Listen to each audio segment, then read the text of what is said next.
السلام علیکم ملګرو، څنګه یې؟ خیر برابر یې؟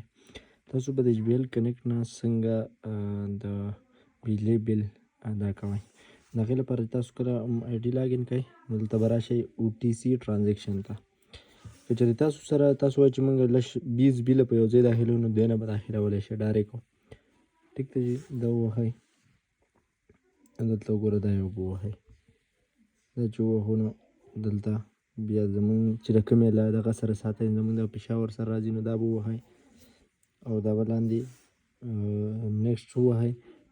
دا بلونه به پکې اډ کړئ، دې ځای کې یو بل به په دې ځای کې اډ کوئ. ټیک شو؟ بل او نمبر دا به اډ کوئ. ټیک شو؟ دویمه طریقه چې دا یو بل تاسو داخلوئ، د یو بل پیمنټ ته به لاړ شئ. دې نه پس به بیا تاسو دا ووهئ، دې نه پس به بیا تاسو دلته هم راشئ، دا ووهئ. دا چې هغه ووهو دا به ووهئ، بیا به دا یې ووهئ. نو دلته به تاسو د بل نمبر ورکوئ، ټرانزیکشن کوم آی ډي چې، او دا لاندې چې دی دلته یې د موبایل نمبر ورکوئ چې هغه ته میسج ځي. نو که دا ویډیو مې خوښ شي د ملګرو سره ضرور شیر کړئ.